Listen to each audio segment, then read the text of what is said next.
On our previous adventure, we saw the lack of food in the wilderness. God had to intervene, and he provided manna. It was a white, floury substance with a consistency of horn frost, and they would make their bread out of this. Also explored the idea of the Sabbath a little tiny bit. Exodus 17:1. All the congregation of the Israelites moved on from the wilderness of sin by stages according to the commandment of the Lord, and encamped at Raphidim. But there was no water for the people to drink. So now we have a solution to the food problem, but we don't have a solution to the water problem. In their previous encampment location, Moses was able to toss a tree into the water to purify it, but this time things are going to be different. Exodus 17:2. Therefore the people contended with Moses and said, "Give us water that we may drink." And Moses said to them, "Why do you find fault with me? Why do you tempt the Lord and try his patience?" So we had a whole episode, a whole chapter on receiving food so they'd be able to eat. And now we're going to have the same thing, but for water. But this one I think is more interesting than the previous one. For the water here, there's a lot of symbology and stuff, and it gets pretty cool. So we have the Israelites here. They're complaining to Moses, "We don't have any water to drink. Oh man." You know, they're just giving him a hard time. They're giving Moses a hard time, but he knows they're not really giving him a hard time, that it is their lack of faith in God and God's ability to provide for them. So they are murmuring. I think there's some parallels here to when we first were introduced to Moses, when he was communicating to the burning bush. Moses was not like the guys we saw before him. He was much weaker. He took a lot more convincing. And in some ways, the Israelites, they kind of mirror that. They're similar to how Moses was at the beginning. And Moses gets to see or feel the frustration God probably had when he first started interacting with Moses. The shortcomings of the faith, even though seeing divine miracles, yet still lacking in faith. Exodus 17:3.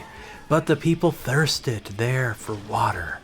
And the people murmured against Moses and said, "Why did you bring us out of Egypt to kill us and our children and livestock with thirst?" They're always bringing everything into it. "Oh, you brought us out of Egypt to kill us with hunger, kill us with thirst. Was there not enough graves in Egypt for us to all die?" It's just one thing after another. And I'm sure Moses is like, yet again, here we go. Let's go down this road yet again. It is just a recurring theme that we see. Oh, I guess the Egyptians, they also wanted to kill them. So, Exodus 17:14. So Moses cried to the Lord, "What shall I do with this people? They are almost ready to stone me." Water is one of those things that you can't live a very long time without. I don't know how long they've been without water. I assume that they, at their previous encampment, that they probably filled up their jars with, or vessels with water and brought whatever they could with them. And now that's probably all dwindled away, and who knows how long it's been since they've had water last. So it doesn't take long, though, because you die of thirst pretty soon. Especially when you're out in the wilderness marching, right? You use more water doing physical activity than you would sitting in front of a computer or a TV doing nothing. And it's escalated to the point that Moses is in fear of his safety. That the people, the Israelites, well, if we're going to die, we might as well stone Moses here, throw stones at him until that ends his corporeal existence. So Moses is a little afraid. He comes crying to the Lord for some backup, some assistance. The Lord give him a helping hand in this difficult time. Exodus 17:5. And the Lord said to Moses, "Pass on before the people, and take with you some of the elders of Israel, and take in your hand the rod in which you smote the river Nile, and go." One thing I really enjoy about the Bible is God's creativity. Which, that should be apparent. We live in the creation, but it seems that every time there's an event or something happens or he needs to get involved, he's got a new and exciting method of doing something about it. And here we go. Moses is grabbing some of the elders. I guess they're probably going to be witnesses to what's going to happen. And he's got that rod, the one that he did all those miracles with in Egypt. And he's going out somewhere. What's going to happen next? Exodus 17:6. Behold, I will stand before you there on the rock at Mount Horeb, and you shall strike the rock, and the water shall come out of it, that the people may drink. And Moses did so in the sight of the elders of Israel. So this is one of those incredibly significant verses or lines in the Old Testament that is referenced quite a bit in the New. This idea of Moses smiting the stone and having the water come forth from it. So here we have the direct. The people of Israel, they're in unbelief. They're out here in the wilderness. They don't really know what's going on. God's kind of leading them around, but they don't really trust in or really believe in God, that God is going to deliver them. So they are in unbelief. And Moses strikes this rock, and then out of the rock comes all the water, so that it would be able to satisfy their physical needs, that God is going to look after them, and it's not dependent on their obedience or the way that they're acting, for they are not acting in the right way or method or whatever right now. The rock here gets mentioned many other times in the Old Testament as well as the New, but in the New Testament we often have that connection between Jesus, who is the rock. And when Moses smites the rock, the waters come out, the living waters. When Jesus is crucified and is pierced by the spear and his blood comes out, it comes out as blood and water. So we kind of have that parallel. And then we have the idea of this water being living water, that it is something that sustains us, and not something that we deserve, not something that we earned, but it is a life force being granted to us. So it's got some significant parallels in that way, that Moses is making this water for the people, or God is providing. I guess Moses is just smiting the stone, and the people are going to have the water, they're going to be able to drink, they're going to be able to survive. And in the New Testament, the blood of Christ, the living waters coming from him, grant us the ability to rebuild our relationship with the Lord and eternal life. So it's kind of a cool thing. I don't know if you would consider this a prophecy. I don't think it really is a prophecy, but it is something that shows God's handiwork and his way of setting things up, that Christ really fits into this mold that he created over these thousands of years. And this is just another one of the details of who Christ is, or had to be, in order to fulfill that. Multi-dimensional miracles and events. Exodus 17:7. And he called the place Massa, meaning proof, and Meribah, meaning contention, because of the fault finding of the Israelites, and because they tempted and tried the patience of the Lord, saying, is the Lord among us or not? It would be cool to go see some of these places, but a lot of the old biblical places are difficult to find. There's been so many wars in the area in thousands and thousands of years, so sometimes the locations are very difficult to find or impossible to find. I mean, I'm sure if they found this rock or whatever, people would go there and they would make an idol of it, so maybe it's better that it's not discovered again. Exodus 17:8. Then came Amalek, descendant of Esau, and fought with Israel at Rephidim. So here we have a family reunion.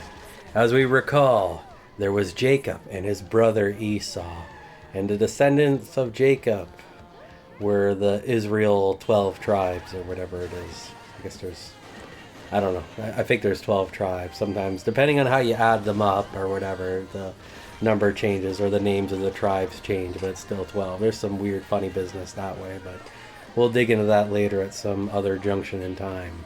But the people of Esau, the Amalek here, they didn't go to Egypt. They didn't go there for the food to have safety. Well, maybe they went down and bought food and came back or whatever, but they were probably very damaged by that famine, for it was a very wide area that it was in.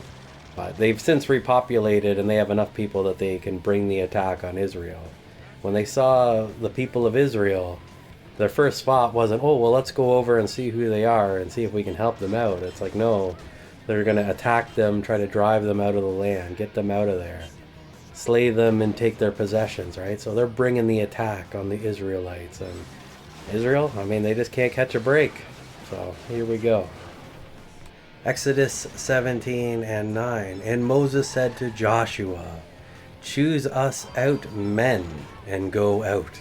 Fight with Amalek. Tomorrow I will stand on the top of the hill with the rod of God in my hand. Here we have Moses appointing Joshua. Joshua is a pretty cool dude. We're going to see more about him and what he does later on. It's pretty neat. Joshua is a very key person in the Old Testament. And I think we get his lineage in the book of Numbers, so we can see who he's from and all that cool stuff. But now he's got to grab some guys with him, get some men together, and they're going to stand and fight with Amalek.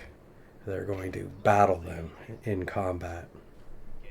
We have Moses getting into position. He's going to go on top of the hill, kind of have an oversighting view from above, and he's taking the rod that he got from God back at the burning bush, the one that he did all these miracles with, and he's going to kind of oversee what's going on here. And I think too, he's going to bring in the artillery, the heavy guns of prayer, the power of God. So we'll see what happens there. Exodus 17 and 10. So Joshua did as Moses said, and fought with Amalek. And Moses, Aaron, and Hur went up to the hilltop. 17:11. When Moses held up his hand, Israel prevailed. And when he lowered his hand, Amalek prevailed. So here we have a battle taking place. And Moses, Aaron, and Hur on top of this hill are able to gaze down upon it and witness it. We don't really know that much about Hur, but he's joining them and he is participating in this field exercise. The battle continues on, and he raises his arm up with the staff in hand, and all of a sudden you start seeing Joshua landing in some hits, and the other guys, the Amaleks, are just getting pounded. So he figures, oh well, you know, it looks like we got this. So he goes to put his arm down, but then the tides change and the battle reverses, and all of a sudden Joshua is being beat down. So there is a direct connection between his arm's positioning and the power of the people that are fighting under him. I guess you could say they're really fighting under him. These are Moses's boys here, right? The Israelites are fighting, and it's God is the one that is giving the strength to Joshua to let him fight this.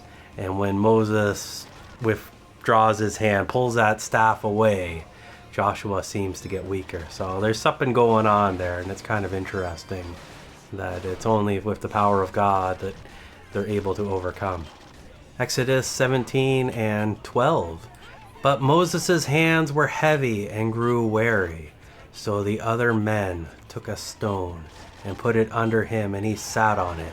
Then Aaron and Hur held up his hands, one on one side and one on the other side. So his hands were steady until the going down of the sun. Combat is something that takes a lot of energy. It takes a lot of energy to fight. And it's looking here like this is a real prolonged battle. So Joshua and his boys, they're down there in the trenches. They're battling away against Amalek and his people. And they're fighting for a very long time. So long that the sun is coming down. It's hard to say when exactly this fight started, but I'm assuming that it was hours and hours they were at it. And Moses holding up his staff. The first couple minutes, it's not that bad. With each additional minute, that staff, I'm sure, felt heavier and heavier. And even his arm on the other side, he was probably holding it up as well. And it got heavier and heavier. So as the minutes passed, as the hours passed, his arms, I'm sure, felt like lead. And they were impossible to be held up. And he saw that any time his arms were going down a little bit, that Joshua and his boys weren't doing as good. So they had to be held up. And those two men that were with him, his brother and Hur, they get a stone for him to sit on, and they're holding his arms up till the night comes to grant strength to the men who are in the front line fighting the battle. The sun is going down, and finally we're going to see a victory. Exodus 17 and 13. And Joshua moved down and disabled Amalek and his people with the sword. I'm sure it was rough for Moses having to hold his staff up this entire time. But Joshua, who's down in the front lines, he's been battling these people this whole time. That's got to be exhausting. To have the strength to be able to do that, to continue on and to win that fight. He's probably quite a bit younger than Moses, I would assume, but I think Moses was kind of an old man here, and Joshua still had some of his youth, but still, that is one long time to be battling. What is the weight of the staff compared to the weight of the sword? I don't know. Exodus 17:14. And the Lord said to Moses, write this for a memorial in the book and rehearse it in the ears of Joshua, that I will utterly blot out the remembrance of Amalek from under the heavens. Well, that certainly is an extreme line to be said, to blot out the remembrance of Amalek from heaven. That means that it's over, it's finished, they're done, nothing left. And then we have the second aspect with Moses being told to write it down and to rehearse it to the ears of Joshua, so that Joshua gets to understand the full story of what happened that day. I'm sure he didn't even notice Moses on that hill behind him. He was too busy fighting. He didn't see what was going on. He didn't see that when Moses had his staff up that he would become stronger, and when his arm went down he was in fear of losing his life. So it was probably quite the event, and it was something that I'm sure Joshua would really appreciate, knowing exactly how that went down in the future date. And we're going to see a lot more of Joshua in the future. It's very significant. Exodus 17 and 15. And Moses built an altar and called the name of it, "The Lord is my banner." Here we go. Here's the creation of another altar. And how cool is that? Moses making this altar. The Lord is my banner. So banners are kind of interesting. In military times, you would have like flags, and you'd have different units that would be around the flag, and that flag acts as a banner. It'd be like, oh, well, that's so-and-so country's whatever unit. And in modern times, people wear patches on their shirts or whatever that say what unit they're from and what group they're a part of, and they fight on behalf of that individual or group. Sports teams, we have it as well. There's different emblems and symbols for the different sports teams, and when you put on the jersey, you're representing whatever that team is or whatever. You're kind of a part of that. So we have this idea, the Lord is my banner. The idea that they are representing God on earth, that He is their leader, their protector, the one that guides them to victory and grants them strength and encourages and guides them in the process of their everyday life and in times of battle. It's pretty cool. Exodus 17 and 16. And he said, because theirs is a hand against the throne of the Lord will have war with Amalek from generation to generation. So today they may have won the battle, but the war is not over. The war goes on generation to generation. I kind of have the suspicion that this war is still going on to this day. This battle continues in that same area, that same territory around the land of Israel, modern day Israel. Well, that kind of sucks, but it is what it is. And God was able to give them strength to win this battle. And should they need it, they can call upon Him to win the next one as well. It's only when they're in disobedience to God that things go terribly wrong.